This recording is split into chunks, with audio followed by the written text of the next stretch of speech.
Quisiera volver brevemente a las dos citas que mencioné al finalizar la clase introductoria.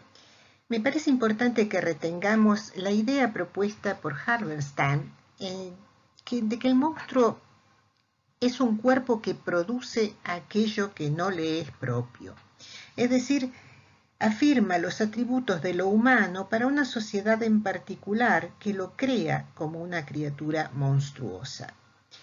Un monstruo como Drácula, entonces, no es ni universal ni atemporal. Posee contornos históricos específicos en cuanto a identidad de género, de clase, de raza, de sexualidad. Y esto mismo es válido, por supuesto, para Grendel, o para la criatura de Frankenstein, o las de Moreau, claramente. Halberstam sugiere que un monstruo como Drácula condensa los temores que afectan a una sociedad como la victoriana, que se afirma en el valor civilizatorio del varón europeo blanco y de clase media, como sería Jonathan en este caso. Todo lo que atente contra la pureza de ese modelo ideal se presenta como amenaza al proyecto civilizatorio imperialista. La cita de Haraway, por otra parte, recoge el potencial de transformación que poseen figuras literarias como la del vampiro, precisamente porque su fin es infectar lo que se considera puro, atenta contra los paradigmas y resulta de este modo un vector de transformación.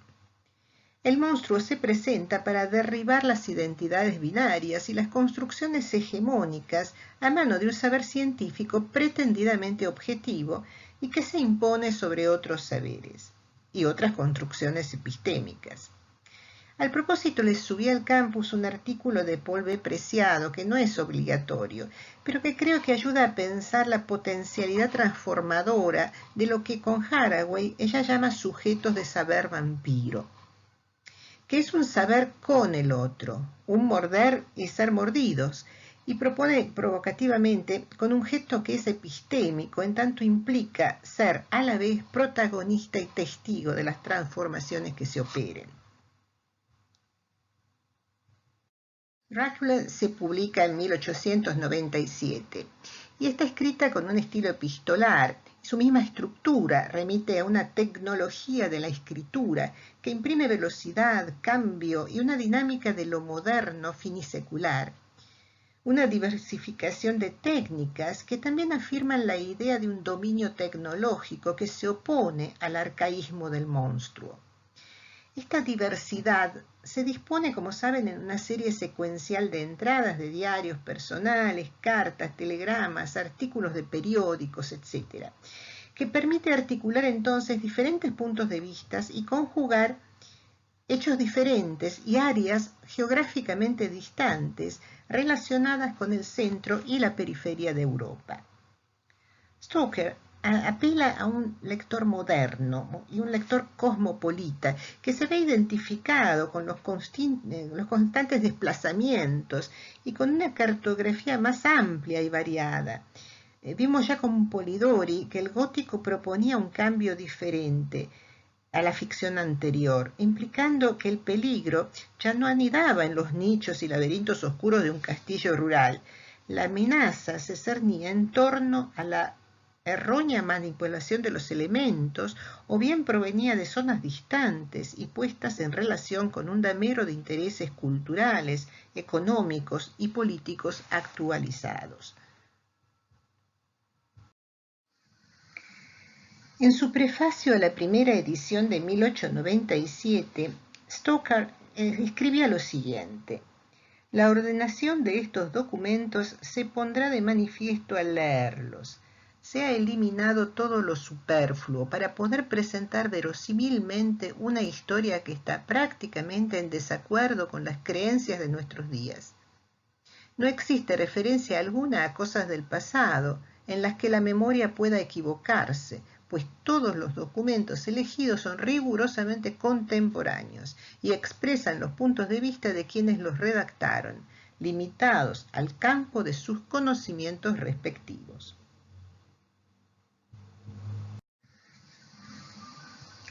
La novela Drácula Se propone entonces desde la intención del autor como un texto contemporáneo para lectores contemporáneos, que aun siendo escépticos, en desacuerdo, dice él, con las creencias de nuestros días, aun siendo escépticos, decía, están interesados respecto a creencias vinculadas a la popular o a tradiciones literarias que apelan a efectos de lo irracional. Pensemos que desde el comienzo de su expansión territorial y especialmente a lo largo del siglo XIX, se impuso en Gran Bretaña, como en toda potencia imperial, la necesidad de definir un carácter que expresara los valores de lo que podría considerarse eminentemente inglés. Los personajes y tramas del gótico de fin de siglo presentan un socavamiento de las seguridades identitarias y con el temor de la disolución impulsaban una toma de partido por parte de las audiencias ante la aparición de elementos no nacionales y no normativos que afloraban a partir de relaciones perversas con la sexualidad y a partir de esta también con el capital. De acuerdo con lo que propone la definición de Halberstam, el cuerpo del monstruo es una máquina de producción de significado y condensa los rasgos que resultan aterradores para determinados sujetos culturales. En Drácula coinciden atributos que lo definen como una criatura que es extranjera a la cultura que amenaza. El comienzo mismo de la novela marca una distancia que puede medirse incluso en términos geográficos, en la manera en que Jonathan se aleja más y más de ese centro imperial que es la metrópolis londinense.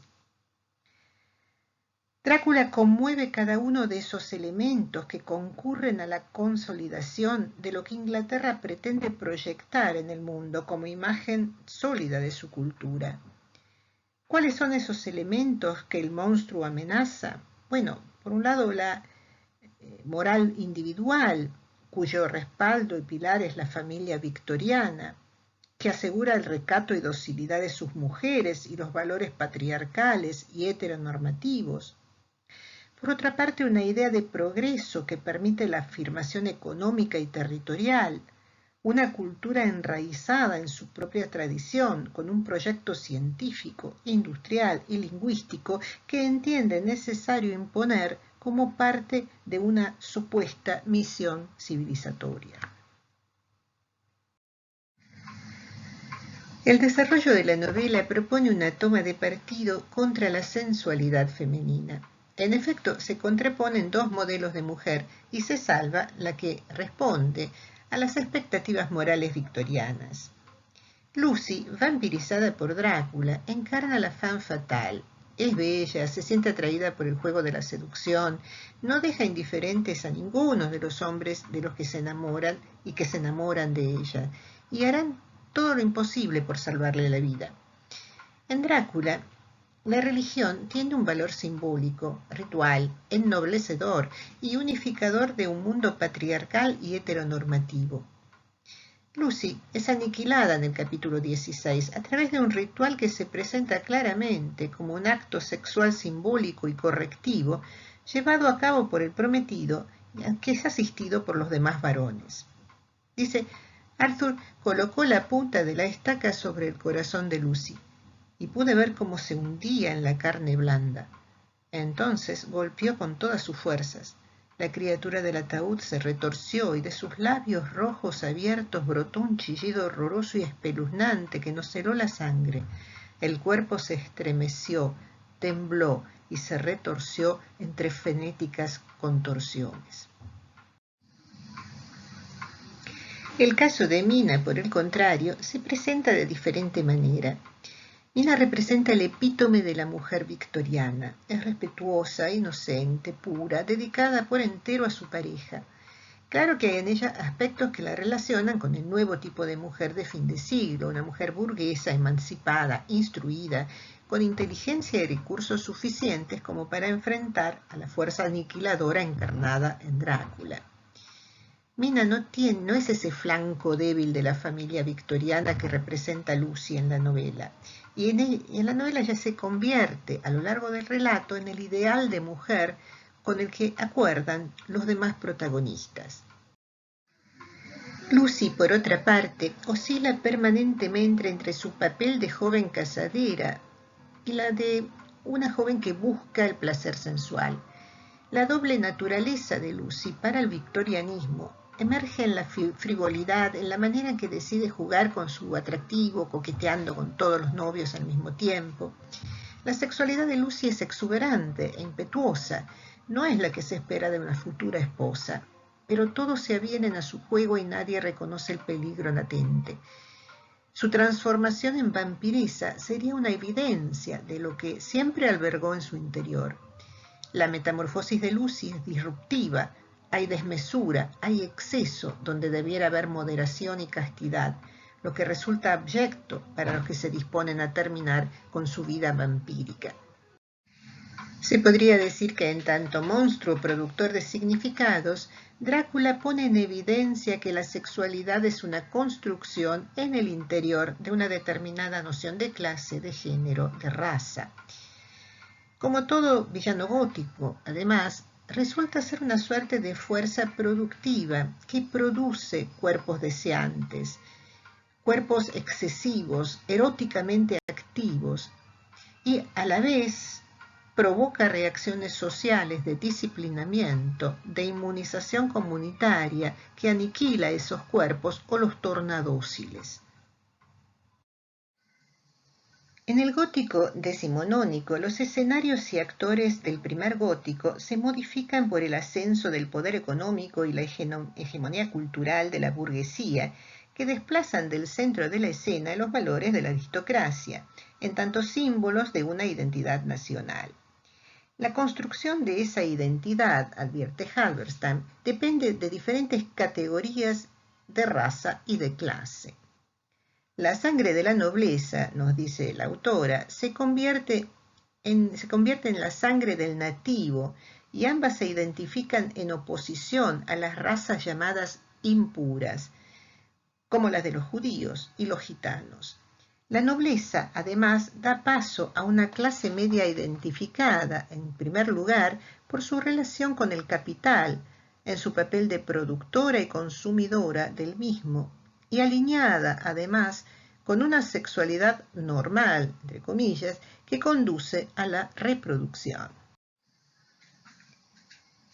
En este sentido, Drácula representa un poder que contamina y fagocita. Proviene de un área totalmente alejada de la idea de progreso ilustrado. Su dinastía se remonta a la Transilvania del siglo XII, se alía y comercia con gitanos y simboliza las fuerzas naturales, irracionales y oscuras que remiten a lo reprimido en términos individuales, históricos y sociales. Drácula reúne todas las características de lo que resulta extraño y peligroso para la sociedad inglesa y victoriana de fines del siglo XIX. Es inquietante y operativo a partir incluso de la imposibilidad de fijarlo en una forma. El monstruo incorpora la diversidad, no la segrega, y en este sentido también resulta abyecto en términos de Cristeva, en tanto elemento que desestabiliza y subvierte un determinado orden de cosas o una posición de sujeto firmemente instalada. Es de acuerdo a esta autora lo que viene a perturbar, y la cito, una identidad, un sistema, un orden, lo que no respeta los límites, el lugar, las reglas, el entremedio, lo ambiguo, lo mixto. La novela en su mismo comienzo señala, como dije, el desplazamiento hacia el este. Primero en tren, luego ya en carroza, porque no hay trenes, es decir, los territorios no son alcanzados por esa mano de progreso que significa ese transporte. Y luego tenemos la referencia a los animales nocturnos. La insistencia en los elementos geográficos son fundamentales para que los lectores comprendan cabalmente el tipo de escenarios en los que se desarrollan los acontecimientos, del centro del mundo económico y cultural de Occidente a una zona de Europa relacionada con lo premoderno, los Cárpatos. Es importante que el lector pueda desplazarse idealmente sobre esa geografía, porque es precisamente la que desandará al conde Drácula para llevar todo lo que lo identifica hacia el centro del Imperio Británico, cuando se instale en Piccadilly. Hay un conjunto de ansiedades que la figura de Drácula concentra. No solo es el extranjero que viene del este, su contagio puede ser una metáfora de la corrupción corporal, como las vinculadas con la sífilis y otras enfermedades de transmisión sexual, que se asociaban particularmente a los barrios de mayor concentración de inmigración y pobreza, como el East End o el Soho, pero también asociada con una no tan velada cuestión antisemita a través de un estereotipo corriente como el judío chupasangre. En este último sentido, cabe señalar que Stoker era un lector entusiasta del Judío errante, la famosa novela del francés Eugène Sue, de mediados del siglo XIX. La misma se había llevado al teatro y había sido protagonizada por el gran actor Henry Hilvin, del que Stoker era representante, y que también había llevado a la escena a Shylock de Shakespeare, con un enorme éxito de público. El antisemitismo era un tema persistente en las últimas décadas del siglo XIX, incluso con una comunidad judía ya asimilada a la vida pública y a los empleos públicos. Los monstruos del gótico del siglo XVIII estaban confinados a un solo lugar, eran reliquias del pasado cuya aparición estaba circunscripta en espacio y tiempo, y al ser aniquilados se restablecía el orden momentáneamente alterado.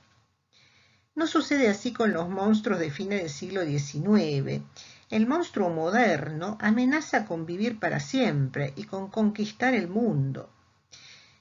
Podríamos añadir que el monstruo del primer gótico era una criatura unidimensional, como es el fantasma del castillo de Otranto, por ejemplo, pero el gótico tardío propone seres de mayor complejidad, porque más compleja es también la sociedad que los alberga o los combate.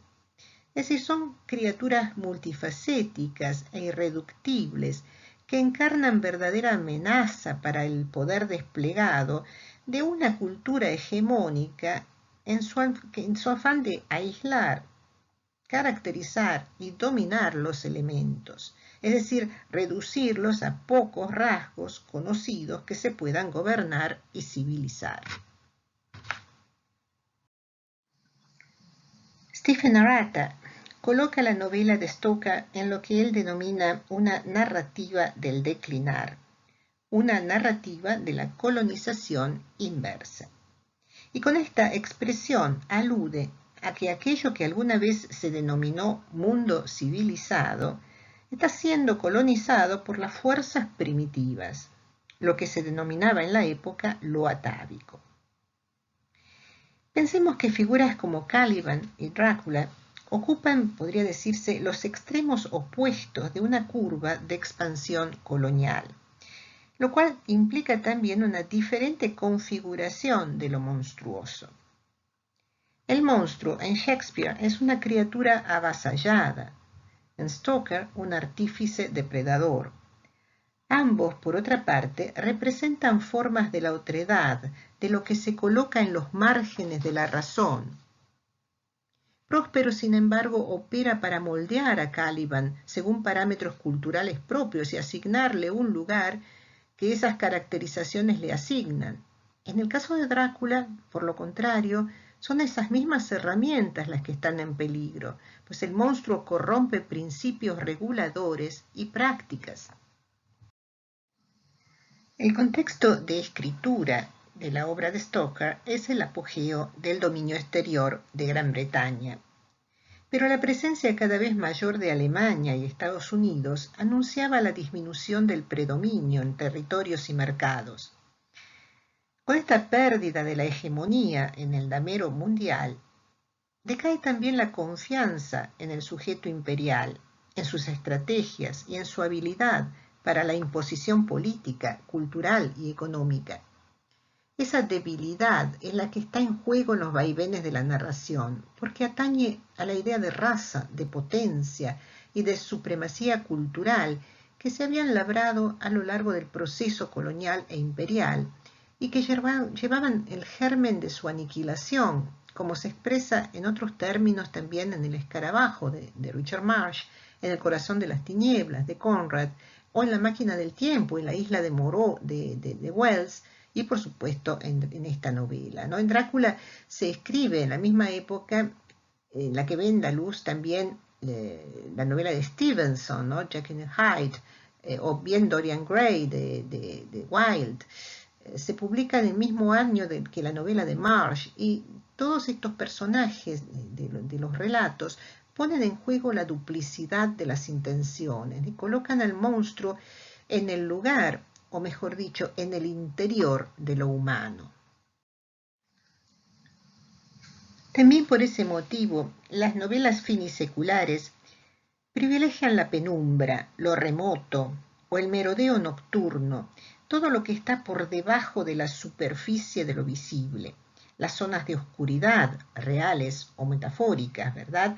Y todo lo que esos espacios sugieren al lector victoriano en cuanto a corrupción moral, depravación sexual y crimen. Todo un conjunto de factores que, como dije, aluden a la desestabilización y destrucción de los símbolos morales, espirituales y de superioridad racial pretendidos por las clases dirigentes de Inglaterra. Las fantasías de colonización inversa estarían, según Arata, obsesionadas con lo primitivo, con lo atávico o lo diabólico, que cuando emerge y se expresa pone en circulación fuerzas que amenazan con la destrucción de la vida moderna y, por supuesto, atentan contra las ideas de ciencia, de razón y de progreso, porque materializan todas las energías primitivas, regresivas y reprimidas que había creído extirpar. Esas fuerzas representarían algo más que el producto de temores geopolíticos. Serían al mismo tiempo una respuesta a la culpa cultural y en tanto tal una crítica radical a las ideologías del imperialismo. Permiten advertir, como en The Tempest, que las propias prácticas imperiales son monstruosas. Al hacer un repaso de los artículos críticos que analizan los aspectos políticos en Stoker, Arata menciona interpretaciones de diferentes fuentes que ven en la figura de Drácula o bien la amenaza de lo primitivo para el hombre civilizado y su noción de mundo, o bien remiten a un estadio de lo primitivo en el avance a la civilización. Estas posiciones señalarían las fuerzas desatadas por el conde en Inglaterra, en esa Inglaterra tardo-victoriana, como un accionar que amenaza con derribar el mundo progresista y científico y sus confianzas, junto con todos los valores que habrían funcionado como punta de lanza de la avanzada imperial.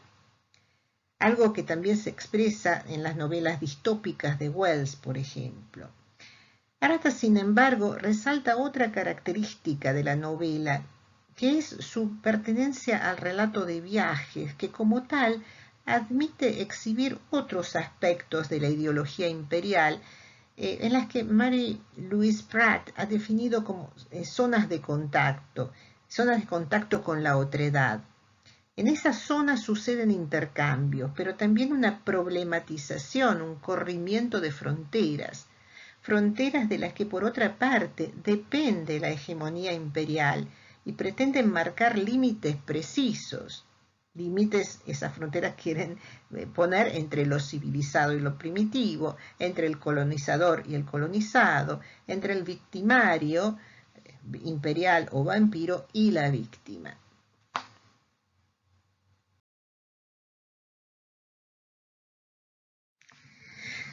Bien, Drácula vuelve borrosos esos límites y con ellos cierta idea de lo humano vinculada con la empresa civilizatoria inglesa. Recordemos que en el capítulo 3 el conde relata sus orígenes a Jonathan y dice provenir de una estirpe tan feroz que cuando sus antepasados invadían las costas de Europa, Asia o África, dice, sus habitantes creyeron que había llegado los mismísimos hombres lobo.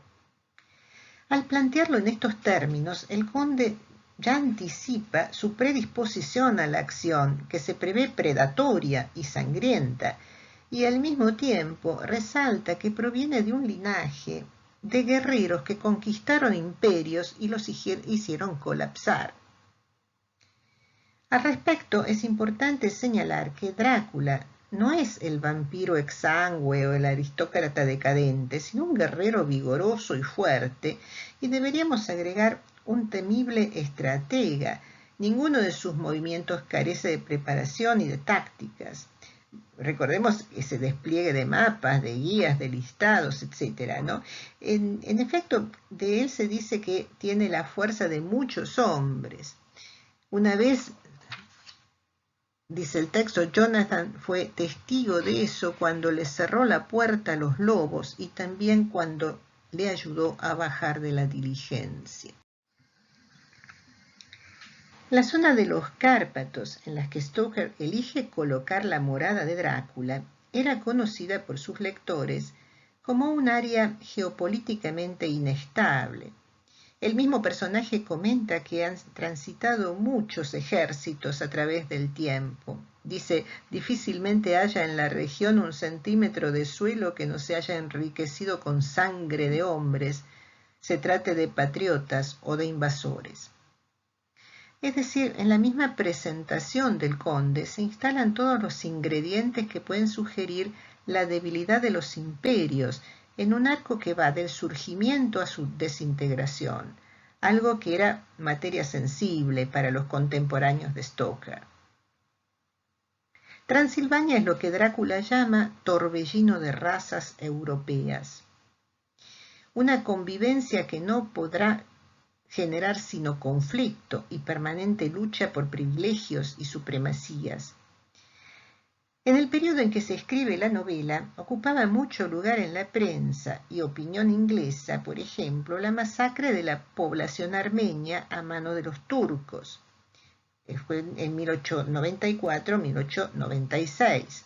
A los ojos del europeo blanco de clase media y metropolitana, toda la zona de los Cárpatos al sur del Danubio tenía características bárbaras, combinando heterogeneidad racial y confrontaciones permanentes a partir de una convivencia complicada por diferencias e intolerancias.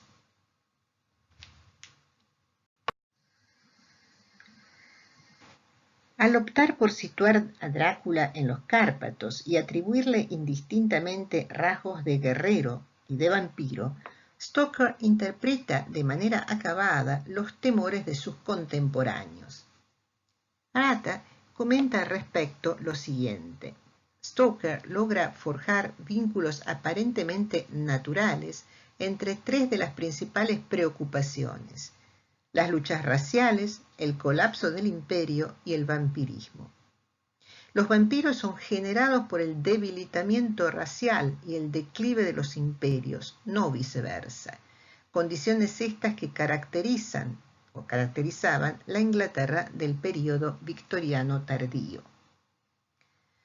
Vampirización y regreso a lo atávico, degradación moral y física, es decir, la involución de la raza, serían todo lo que concentra y transmite el cuerpo del monstruo. Que se lo asocie con el lobo no es menor, porque es un animal que de por sí encarna lo que amenaza desde afuera el orden soberano, lo que resiste la domesticación y la derrota. Drácula se transforma permanentemente y este es el aspecto más perturbador de la criatura, su inestabilidad en las formas. Drácula puede convertirse solo en la presión y la huella de los colmillos afilados. Se metamorfosea en criaturas físicas, humanas y animales, o adquiere una forma híbrida y efímera, pero también se transforma en entidades más o menos tangibles como la tempestad o la niebla. Es decir, es inasible y a la vez invasivo y penetrante. Por supuesto, las transformaciones más evidentes son las que se relacionan con las especies animales, principalmente murciélagos, lobos y perros, los que además sugieren más directamente una copulación perversa. Se trata de transformaciones complejas y de diferentes tipos, entonces. Se las suele caracterizar en difusas y concretas. El primer tipo correspondería, por ejemplo, a la disolución en partículas visibles a rayo de la luna, como sucede con las 3 mujeres que seducen a Jonathan en el castillo del conde. Hacia finales del capítulo 3, se dice que luego de que Drácula las dispersa, cito, habían desaparecido y con ellas el espantoso saco. No había ninguna puerta cerca y no podían haber pasado a mi lado sin que lo hubiese notado. Al parecer debieron fundirse simplemente con los rayos de la luna, pasando a través de la ventana, porque por un momento pude ver las siluetas difusas y sombrías en el exterior, antes de que se desvanecieran completamente. Este es el primer indicio que tenemos de que las criaturas pueden volverse incorporales y materializarse de acuerdo con la circunstancia. Los rayos lunares así saturados de presencias malignas que se desplazan por los haces de luz, que se vuelven hipnóticos para quienes las miran y se sienten fatalmente atraídos por algo que aún no se ha hecho del todo presente. En el capítulo 27 tenemos lo siguiente: las ráfagas de nieve, cito, y los flecos de niebla que parecían adoptar la forma de mujeres que arrastran largas túnicas. Y apenas más adelante, estas formas se materializan y el texto dice: las cambiantes figuras que formaban la niebla y la nieve se acercaron, aunque manteniéndose en todo momento fuera del círculo sagrado. Entonces empezaron a materializarse en carne y hueso las mismas 3 mujeres.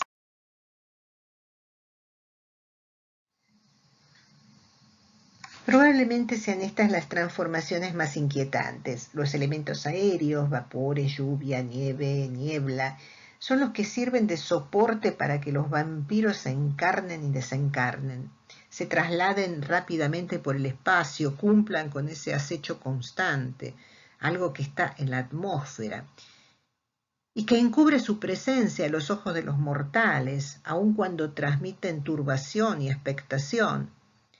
Cuando se acerca el barco que transporta los cajones de tierra, Mina escribe en su diario: hay algo en ese viento y en ese bramido de más allá que suena, parece, huele y sabe a muerte.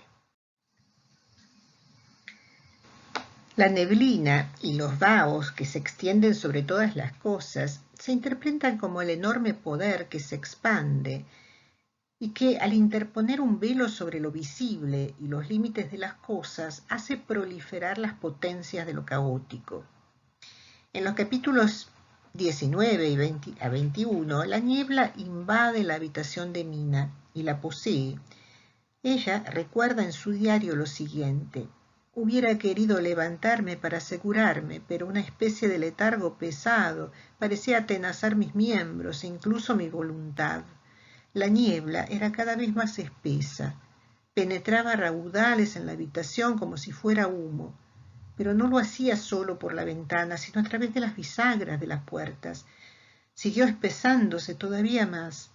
El último esfuerzo consciente que hizo mi imaginación me permitió ver un rostro lívido, blanco, que saliendo de la niebla se inclinaba sobre mí. Mina es poseída por la niebla, se concreta una unión entre su cuerpo inerme y eso que la posee. Sabemos que todo lo que se refiere al contacto con los fluidos, saliva, sangre, semen, o al intercambio, abre toda una zona de contagio con lo abyecto. Aquí también se produce algo similar, en tanto que se determina un límite difuso entre sujeto y objeto de la experiencia.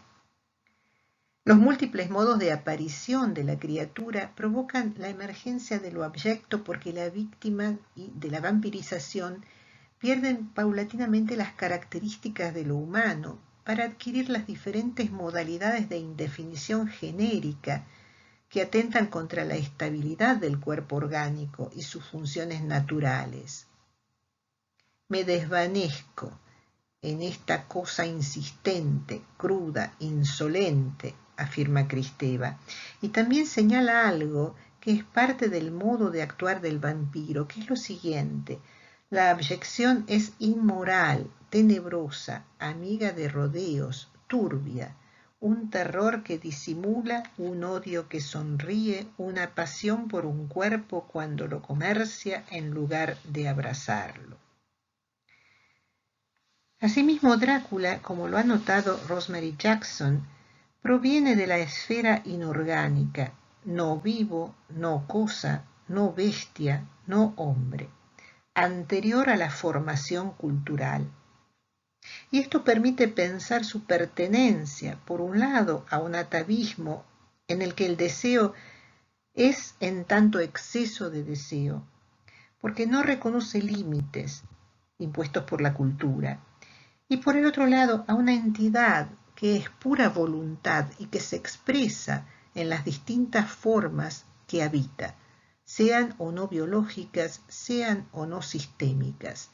Drácula es y contagia una idea de cuerpo desagregado, diseminado, fluido y caótico, desagregado de las dimensiones culturales, orgánicas, sociales, políticas, etc., dislocado en el lugar de sus articulaciones culturales.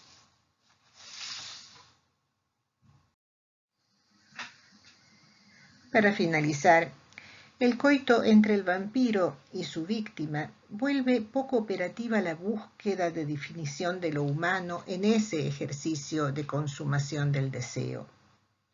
A la vez, nos vuelve más conscientes acerca de que lo verdaderamente humano, es decir, lo producido por la misma máquina antropológica que produce el monstruo, lo verdaderamente humano no es un existente, no es algo dado. Del mismo modo, la separación concreta entre términos presuntamente antagónicos, como pueden ser animal y humano, nunca podría producirse por completo, como no podía producirse en los cuerpos del animal humano la separación neta entre naturaleza y cultura, más que en una dimensión hipotética. Durante el coito, el vampiro contagia la hibridez que lo determina y con ella también su estatuto de vanido, de hombre lobo. La víctima presiente que la vampirización inocula en ellas abyección social. Por eso deben eliminar a ese monstruo, una criatura que por otra parte no es otra cosa que una creación inherente a la cultura, una proyección de sus temores y por tanto inevitable.